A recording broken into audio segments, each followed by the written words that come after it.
कि संविधान की ताकत को ऐसे समझिए, रेखांकित करिए मेरी इस लाइन को, कि संविधान को मुद्दा बनाने पर सपा को उतनी सीटें मिल गई जितना सपा बसपा के गठबंधन पर भी नहीं मिली थी। तो फिर से मैं कह रहा हूं कि केवल यह सोच लेना कि बसपा से वोट ट्रांसफर होकर सपा में आ गया, इसलिए सपा 37 सीटें जीत गई। अगर इतने भर से ही सब कुछ होना होता तो 2019 के चुनाव में दोनों पार्टियां गठबंधन करके लड़ी थी और महज 15 सीटों पर अटक गई थी दोनों। फिर 37 सीट कैसे मिल गई? संविधान की यह ताकत है। हेलो दोस्तों, आप सभी का the logical Indian YouTube channel में बहुत बहुत स्वागत है। मैं हूं एडवोकेट पंकज कुमार त्रिपाठी, लखनऊ से। दोस्तों, उत्तर प्रदेश में 9 सीटों पर उपचुनाव चल रहा है। 20 नवंबर को वोट डाले जाएंगे, जो पहले 13 नवंबर को होना था। अब वो चुनाव टल करके 20 नवंबर को चला गया है। लेकिन अभी 2024 के लोकसभा चुनाव में जिस तरह से संविधान मुद्दा बना था और संविधान जागरूकता के तहत तमाम लोगों के घरों तक संविधान गया, लोग जानकारी ले रहे थे, इससे सब लोग जुड़ रहे थे। जात विहीन समाज बनाने की, भेदभाव विहीन समाज बनाने की वो लोग सोचना शुरू कर दिए थे। इसी बीच महज 5 महीने बाद जब उपचुनाव हो रहा है तो संविधान का मुद्दा गायब क्यों है? क्या संविधान का मुद्दा इसलिए था क्योंकि भाजपा ने कहा था अब की बार 400 पार, तो 400 पार हो जाएंगे तो कहीं संविधान बदल न दे? जी नहीं, इसलिए ही नहीं था। अब की बार 400 पार से पहले से भी यह मुद्दा बना हुआ था। दरअसल संविधान का मुद्दा बना था जब राहुल गांधी जी ने नारा लगाया था कि नफरत छोड़ो, भारत जोड़ो। तो क्योंकि संविधान सबको जोड़ने की बात करता है, इसलिए ऑटोमेटिक संविधान सबके हाथों में आने लगा। सबको जोड़ने के लिए संविधान लहराने लगा। प्रभाव क्या पड़ा? इसका प्रभाव 2 रूप में देखा गया। एक तो बीजेपी जो हिंदुत्व की राजनीति करती है, यानी जिसमें गैर हिंदुओं को अलग करके वोट मांगा जाता है, 80-20 की बात की जाती है, मटन मंगलसूत्र और बिरयानी की बात की जाती है, कपड़ों से पहचान लेने की बात की जाती है, यानी जो संविधान से मेल नहीं खाता। क्योंकि नागरिकों में जन्म के आधार पर, लिंग के आधार पर, जात के आधार पर, धर्म के आधार पर भेदभाव करना संविधान में प्रतिषिद्ध है, संविधान से असंगत है, संविधान के खिलाफ है। इस नाते भाजपा संविधान के खिलाफ दिखी और जो दूसरा इंडिया गठबंधन था, लोग उधर बहुत तेजी से मूव किए। यहां तक कि उत्तर प्रदेश में तो एक आश्चर्यजनक बदलाव हुआ। मायावती जी के साथ जो उनके कोर समर्थक होते हैं, वे भी बीएसपी की बजाय इंडिया गठबंधन को वोट दिए और इसका परिणाम हुआ कि समाजवादी पार्टी को 37 सीटें मिल गई। इतनी सीटें जब सपा बसपा का गठबंधन हुआ था तब भी नहीं मिली थी दोस्तों। तो यह भी मत भूलिएगा कि केवल सपा के वोटर के साथ बसपा का कुछ वोट शिफ्ट हो गया तो ये सीटें मिल गई। बात समझ रहे हैं? फिर से दोहरा दूं कि संविधान की ताकत को ऐसे समझिए, रेखांकित करिए मेरी इस लाइन को, कि संविधान को मुद्दा बनाने पर सपा को उतनी सीटें मिल गई जितना सपा बसपा के गठबंधन पर भी नहीं मिली थी। तो फिर से मैं कह रहा हूं कि केवल यह सोच लेना कि बसपा से वोट ट्रांसफर होकर सपा में आ गया, इसलिए सपा 37 सीटें जीत गई। अगर इतने भर से ही सब कुछ होना होता तो 2019 के चुनाव में दोनों पार्टियां गठबंधन करके लड़ी थी और महज 15 सीटों पर अटक गई थी दोनों। फिर 37 सीट कैसे मिल गई? संविधान की यह ताकत है, जिसमें तमाम सवर्णों ने वोट किया है, हर जाति वर्ग के लोगों ने वोट किया है। लोग गलतफहमी में हैं कि समाजवादी पार्टी को जो वोट मिला है 2024 के लोकसभा चुनाव में, वो केवल समाजवादी पार्टी का वोट है, जो कैडर वोट होता है, और उसमें थोड़ा सा बसपा के लोगों का समर्थन का वोट है। मैं फिर से कह रहा हूं दोस्तों कि यदि इससे इतना सीट मिल जाती तो 2019 के चुनाव में भी मिल गई होती। यह संविधान की ताकत है।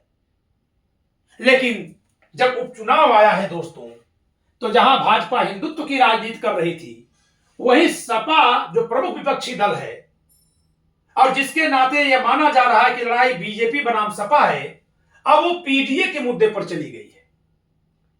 तो यहां तो चुनाव हारने के बाद, गठबंधन की सरकार बनाने को मजबूर होने के बाद नरेंद्र मोदी जी संविधान को सिर पर ढाले दिखाई दिए। यानी जबकि नरेंद्र मोदी जी को संविधान की अहमियत समझ में आ गई, तब हमारे यहां के कुछ नेताओं को इसकी अहमियत समझ में नहीं आ रही है। उनको लग रहा है कि वो अपने दम पर सीटें पा गए हैं और इस नाते उनके मंचों से नफरती बातें की जा रही हैं। ये मत भूलिए कि जनता नफरत से ऊब गई है। कहीं कोई गलत कह रहा है तो उस व्यक्ति को गलत मान रही है। समाज को गलत मानने से अब लोग बाहर निकल रहे हैं। लोग जान गए, किसी समाज को पूरा का पूरा गलत मानने से लोग बाहर निकल रहे हैं। ज्यादातर लोग ये जान गए कि नेता गोलबंदी करने के लिए किसी एक जाति, एक धर्म के खिलाफ नफरत फैलाते हैं। लेकिन ये क्या, अब समाजवादी पार्टी जो चुनाव में है वहां केवल एक मुद्दा है, पीडीए। इनके मुद्दे में संविधान क्यों नहीं था? क्या ये संविधान की शपथ नहीं खाए थे? इसलिए नहीं था कि हिंदुत्व के मुद्दे में अल्पसंख्यक कहां है। ऐसे ही पीडीए के मुद्दे में अगर ये अल्पसंख्यक है तो अगड़े कहां है? तो फिर हिंदुत्व की राजनीति करने वाले को हम संविधान से दूर क्यों मान रहे थे? इसलिए कि संविधान सबको लेकर चलता है, जबकि हिंदुत्व के मुद्दे में गैर हिंदू नहीं आते। तो पीडीए के मुद्दे में अगड़े नहीं आते। तो दोस्तों, अगर ये गैर हिंदुओं को छोड़ दिए, इस नाते ये संविधान के साथ नहीं माने गए, तो ये अगर किसी एक जाति वर्ग समाज को छोड़ेंगे तो इनको हम संविधान प्रेमी कैसे मान लेंगे और क्यों मान लेंगे? आप बताइए इस पंकज त्रिपाठी से कि ये पंकज त्रिपाठी जहां पीडीए का नारा लगाकर राजनीति की जा रही है, वहां जैसे 2024 के लोकसभा चुनाव में अपने दलित भाइयों से, दलित दर्शकों से निवेदन किया था कि अपनी पार्टी भूल जाओ, इस बार संविधान देखो और जो संविधान बचाने में मजबूत दिखाई दे उधर वोट कर दो। यह पंकज त्रिपाठी लोकसभा चुनाव के समय निवेदन किया था कि एक उगता हुआ नायक है नगीना में, सवर्णों से भी मैंने अपील की थी कि आप नगीना में चंद्रशेखर भाई को वोट दे दो। क्यों? क्योंकि जब ब्राह्मण मां बेटी पर अन्याय हुआ था तो वहां भी वो गए थे, जाट बेटियों पर जब अन्याय हुआ था तो वहां भी गए थे, हाथरस की दलित बेटी पर हुआ था तो वहां भी गए थे। मात्र इस नाते से मैंने चंद्रशेखर रावण के पक्ष में वोट देने की बात अपने चैनल से की थी। और चंद्रशेखर रावण जी के लिए कोई सीट नहीं खाली किया था इंडिया गठबंधन ने। वहां की जनता ने उनकी बात को सुना, उनमें नायक देखा, उनके नेतृत्व को सराहा, वहां वोट दिया और बंपर उनकी जीत हुई। दूसरी तरफ मायावती जी पर भले यह आरोप लगाया जाता है, मैं लगाता हूं, मैंने लगाया है कि वे इंडिया गठबंधन में शामिल होने के लिए तैयार नहीं दिखी। लेकिन चंद्रशेखर आजाद रावण तो एकदम तैयार थे, हर समय कहते थे कम से कम उनकी सीट पर प्रत्याशी न खड़ा करके ही समर्थन कर दिया गया होता। जैसे वे पूरे भारत में लोकसभा सीटों पर अपना प्रत्याशी खड़ा न करके इंडिया गठबंधन को जगह दे दिए थे। तो क्या इस उपचुनाव में, जबकि चंद्रशेखर आजाद रावण की पार्टी भी मैदान में है, यह जिम्मेदारी इंडिया गठबंधन की नहीं थी कि वो प्रयास करते और उनको अपने साथ रखते? तो अब जब आप पीडीए की राजनीति करेंगे, पिछड़ा दलित अल्पसंख्यक, तो पंकज त्रिपाठी तो इसमें है ही नहीं। जी नहीं, मैं जिस जात में जन्म लिया हूं समाज तो वही मानेगा। और ये नेता जो नारा लगा रहे हैं केवल इतने तक सीमित है, जाहिर सी बात हमको इसमें नहीं गिन रहे। अगर यहां मुसलमानों को नहीं गिना जाता है, मैं इनके खिलाफ हूं, तो यहां हमें ही नहीं गिना जाएगा तो हम कैसे इनके साथ खड़े हो पाएंगे? और यदि हम खड़े होकर बोलेंगे तो हमें चरम स्वार्थी कहा जाएगा कि नहीं कहा जाएगा? तो फिर मैं कैसे दलित भाइयों से कह दूं, चंद्रशेखर आजाद रावण के समर्थकों से कह दूं, मायावती जी के वोटर से कह दूं कि देखो भैया, चाहे कुछ भी हो जाए, इनको हराना है, इसलिए इनके साथ आ जाना। तो अगर यहां पर गैर हिंदुओं को छोड़ देने से हिंदुत्व का मुद्दा संविधान से बेमेल मैं कहता हूं, तो यहां अगड़ों को छोड़ देने से पीडीए का मुद्दा संविधान के सापेक्ष कैसे हो गया? यह भी तो बेमेल है। आप कहेंगे कि लोकसभा चुनाव में भी पीडीए था, लेकिन दोस्तों पीडीए पीछे था, संविधान आगे था। अब संविधान कहीं नहीं दिख रहा है या कहीं पीछे कोने में दिख रहा है, पीडीए आगे है। और अगर पीडीए के साथ संविधान है तो मैं संविधान के साथ छलावा उसी तरह मानूंगा जैसे कोर हिंदुत्व की बात करके आप संविधान लहरा लेते हैं, तो मैं उसको संविधान प्रेम नहीं मानता, मैं दिखावा मानता हूं। क्योंकि भारत के संविधान के साथ तभी चल पाएंगे आप जब आप मुद्दों की राजनीति करेंगे, जाति वर्ग के ध्रुवीकरण की राजनीति नहीं करेंगे। और एक बात और भी, अगर सवर्णों ने 40 साल सत्ता चलाई तो 35 साल से ओबीसी भाई लोग भी चला रहे हैं, फिर ये पीडीए क्यों? ये क्यों भाई पीडीए? फिर इसको डीपीए करिए ना, डीएपी करिए, एडीपी करिए। और जो लोग जया बच्चन जी की जाति गिन करके उनको पीडीए से बाहर बताने की बात कर रहे थे, उनको जरा इस संविधान से थोड़ा ज्ञान दे दूं, थोड़ा पढ़ लीजिएगा कि इस संविधान में किसी की जाति वही मानी जाएगी जो जिसकी जन्म की जाति हो। शादी विवाह करने से लड़कियों की भी जाति नहीं बदलती। यानी कोई मेरी बहन, कोई मेरी बेटी अगर दलित से भी शादी कर लेगी तो भी वो ब्राह्मण ही कही जाएगी, और तब वो पीडीए के नारे में नहीं आएगी। तो जरा डिंपल जी के बारे में बता दिया जाए कि वो पीडीए में है कि नहीं है। नहीं भाई, सवाल तो बनेगा ना। जो लोग जया बच्चन को उनके जात से पहचानते हैं, तो फिर मैं पूछूंगा कि भाई डिंपल यादव जी के बारे में बता दीजिए। यादव लिख देने से वो ओबीसी नहीं हो गई। और ओबीसी में अदर बैकवर्ड क्लास है, कास्ट नहीं है, कास्ट नहीं है, कास्ट नहीं है। तो जातियों के गठबंधन को ओबीसी जो बनाकर रखा गया है ना, यह संविधान में जो ओबीसी है उसी के खिलाफ है। शेड्यूल कास्ट है, अदर बैकवर्ड कास्ट नहीं है, क्लास है। संविधान पढ़ लीजिए एक बार। और उसमें बैकवर्डनेस का आधार जातियों को बनाया जाएगा, संविधान में कहीं नहीं लिखा गया है। तो संविधान से उतरकर शायद पीडीए पर इसीलिए आया गया है। और पीडीए के मंच से हो क्या रहा है? सवर्णों के खिलाफ आग, ब्राह्मणों के खिलाफ आग खूब उगलिए। लेकिन कुछ जवाब फिर आप भी दे दीजिएगा पीडीए के मंच से कि ये जो बीच में डी फॉर दलित रखे हुए हैं, तो सत्ता में आने के बाद क्या एससी एसटी प्रमोशन लागू करवा देंगे? और लागू करवाने से पहले माफी मांग लीजिए कि खत्म करवाने को मुद्दा क्यों बनवाए थे। इन सारे दर्दों पर पर्दा डाला गया था लोकसभा चुनाव के दौरान। और फिर से कह दे रहा हूं कि अगर गलतफहमी हो कि 37 सीटें केवल इसलिए आ गई थी क्योंकि पीडी एक हो गया था, पिछड़ा दलित अल्पसंख्यक एक हो गया था, बसपा के अलग चुनाव लड़ने के बाद भी आपको इतनी सीटें मिल गई थी पीडीए के नारे पर, तो जब डी फॉर बीएसपी आपके साथ थी और पी फॉर अखिलेश यादव साथ में थे और ए फॉर आजम खान साथ में थे, तो 2019 के चुनाव में 15 सीटें ही क्यों मिली थी? 19 सीट तक क्यों नहीं मिल पाई थी?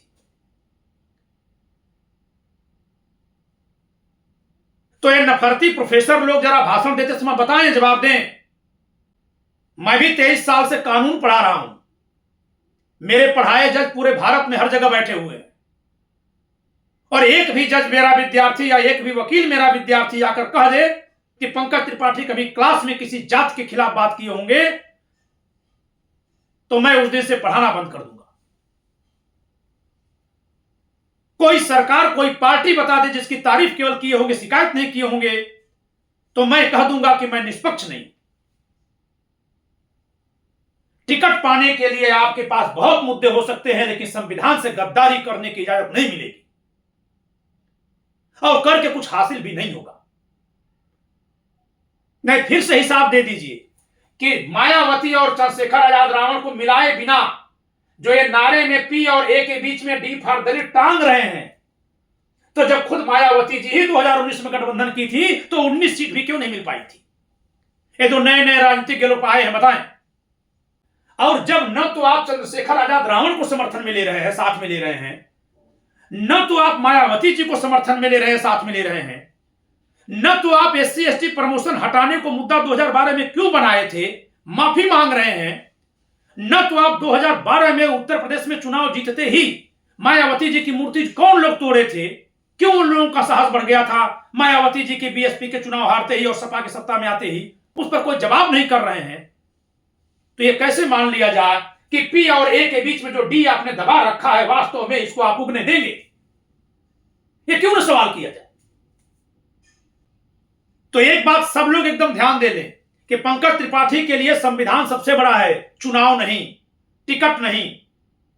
अगर मैं हिंदुत्व की राजनीति करने वाले भाजपा को आईना दिखा सकता हूं, अगर मैं नरेंद्र मोदी और योगी आदित्यनाथ पर सवाल उठा सकता हूं, मोहन भागवत से सवाल करता हूं, तो फिर आपको भी मैं किसी के खिलाफ हिंसा फैलाने की छूट नहीं दूंगा, नहीं दूंगा, नहीं दूंगा। और यह धरती वीरों से खाली नहीं है। वैसे यह धरती सबको साथ में लेकर चलने की राजनीति करने वालों से खाली नहीं है। और मैं चंद्रशेखर आजाद रावण को भी, वैसे तो खुद इसको और समझते होंगे, एक संदेश इस वीडियो के जरिए भेज रहा हूं कि आप भी इस गफलत में मत रहना कि जातियों के गठबंधन से कोई चुनाव जीत जाएगा। अगर ऐसा होता तो 2019 के चुनाव में जो सपा बसपा का गठबंधन हुआ था वो 19 सीटें भी क्यों नहीं पाया, इसका एक बार मूल्यांकन कर लीजिए। लोग नफरत से बिलबिला गए हैं।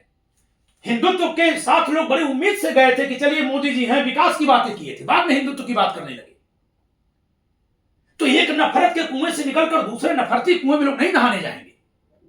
इसलिए मेरे भाई, आप में से जो संविधान के साथ चलने का बीड़ा उठा सके, जो इन नफरतियों का विकल्प बन सके, आगे आओ। जनता नफरत से उब गई है और सब लोग जानते हैं कि जो नफरत पर राजनीति करते हैं वास्तव में वो कुर्सी के लिए करते हैं। उनको कहीं कोई पद किसी को नहीं देना है, कहीं किसी के लिए न्याय नहीं करना है। बड़ी पीड़ा हो रही है। डिंपल यादव जी करहल के चुनाव में मंच पर हैं और उनके मंच से पीडीए का नारा लगाते हुए बड़े बड़े प्रोफेसर लोग बोल रहे हैं कि पिछड़ा दलित अल्पसंख्यक, शायद वो संविधान नहीं पढ़े हैं कि जिसको मंच पर बैठा के भाषण दे रहे हैं वो सवर्ण है। पता लगा लें। तो जब घर में ही न्याय नहीं करेंगे जात के आधार पर, तो समाज को न्याय कहां से मिलेगा और कैसे दे देंगे? कि अखिलेश यादव से मुझे बड़ी उम्मीद है कि वह एक बड़े तकनीकी नेता हैं, बहुत सुलझे हुए नेता हैं कि 2012 से 2017 तक, 2014 में जब समाजवादी पार्टी को मुंह की खानी पड़ी थी, हार गई थी चुनाव, तब जो यहां 5 मुख्यमंत्री रहते थे उनको इन्होंने हटा दिया और अकेले दम पर वो सत्ता चला रहे थे उस समय। भले 2017 में वो चुनाव हारे हैं, लेकिन काम उन्होंने अच्छा किया था।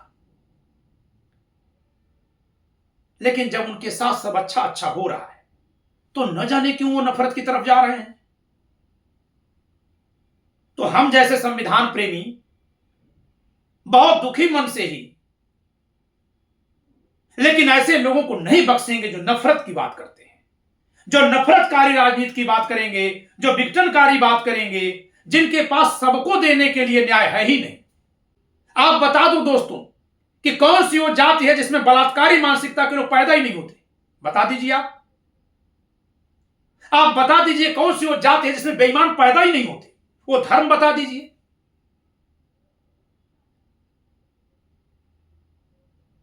अभी बहुत कुछ वर्तमान का बताना बाकी है। अतीत तो छोड़ दीजिए, किताबें पढ़ते रहिए। जिन किताबों को पढ़कर आप यकीन करके सवाल करते हैं ना, उन किताबों पर यकीन करना आपके बस की बात नहीं है, क्योंकि उन किताब में इस ब्रह्मांड का मालिक ब्राह्मण को लिख दिया गया है। तो मानेंगे? गंगा भगीरथ ने पैदा की थी, मानेंगे? जो जमीनी सच्चाई है उस पर सवाल होगा। और जैसे ही मुझे एक वीडियो मिली है कि एक आदमी जाकर दूसरे से कह रहा कुर्सी पर कैसे बैठ के सम्मान देना पड़ेगा, पंकज त्रिपाठी तुरंत वीडियो बनाकर डाला है। लेकिन आलोचना करने में भी कोशिश यही थी कि समाज मिले, जो गलत है केवल उसी को गलत कहा, समाज को गलत नहीं कहा। क्योंकि हमको आपको मिलकर ही रहना होगा, यह सीखना ही पड़ेगा। कुछ लोग कहेंगे फूट डालने के लिए आए हैं, तो फूट डालने के लिए हमको यह चेतावनी देने की जरूरत नहीं है। फूट डालने के लिए हमको चेतावनी देने की जरूरत नहीं है। ये जो डी और ए है ना, अभी हम पाकिस्तान का पूरा उठा करके भेज देंगे। 1935 में जो पूना पैक्ट हुआ था बाबा साहब और गांधी जी का, जिसके तहत शेड्यूल कास्ट और शेड्यूल ट्राइब के लिए लोकसभा और विधानसभा में सीट रिजर्व हुई थी, तो 1934-35 तो विभाजन से पहले का समझौता था ना, उसमें तो पाकिस्तान और बांग्लादेश भी आता था। जरा पता लगा लीजिए कि क्या वहां भी एससी एसटी को सीटें रिजर्व हैं। और ये मत कहिएगा कि एससी एसटी वहां है नहीं, ये मत कहिएगा। एक इंटरनेशनल दलित संगठन है, international removal of atrocities against Dalit organisation है। उसमें पूरा पाकिस्तान के दलितों के बारे में लेख छपा है, क्योंकि जैसे धर्म के नाम पर वो विभाजित हो गया, फिर उनके लिए नेता कोई था ही नहीं। वो जहां के तहां पड़े हुए हैं आज भी। तो फिर मैं जो हिंदुत्व पे सवाल होता है मैं उठा के मुसलमानों से करने रहूंगा। लेकिन नहीं, हमको किसी दूसरे देश में नहीं जाना है। हमको अपने देश को इतना अच्छा बनाना है कि दूसरे देश हमसे सीखने को विवश हो जाए। बड़ी उम्मीद थी कि कोई प्रोफेसर आएगा, कोई डॉक्टर आएगा तो सबको जोड़ने की बात करेगा, सबके मन में जो नफरत है उसको निकालने की बात करेगा। एक ऐसा प्रोफेसर आ गया कि कबीर दास की वाणी सुनाकर नफरत फैला दे रहा है, कबीर दास के दोहे सुनाकर धीरे से नफरत फैला दे रहा है। बड़ा योग्य प्रोफेसर है, लेकिन ये चलने नहीं दिया जाएगा। मैं नहीं चाहता हूं कि उनकी कीमत समाज को चुकानी पड़े, किसी एक पार्टी को चुकानी पड़ जाए, उस पार्टी के बड़े अच्छे नेता को चुकानी पड़ जाए। लेकिन चाहे कुछ भी चुकानी पड़े, संविधान के लिए हर कीमत कम है, छोटी है। और संविधान का मतलब होता है किसी व्यक्ति का जाति, धर्म, लिंग, वेशभूषा, भाषा आदि के आधार पर बहिष्कार या समर्थन न हो। यह संविधान का अनुच्छेद 14, 15, 16 सब कहते हैं। तो जो कोई नफरतकारी बात करेगा उससे ऐसे सवाल किए जाएंगे कि उसके मुंह बंद हो जाएंगे। दोस्तों, मुझे पता है कि मेरे दर्शकों में से बहुत से लोग नाराज हो रहे होंगे, लेकिन मैं केवल व्यू के लिए वीडियो नहीं बनाता। मैं बार बार कह रहा हूं कि इस देश में एक साफ करने वाला, सबका चश्मा साफ करने वाला एक इंसान चाहिए।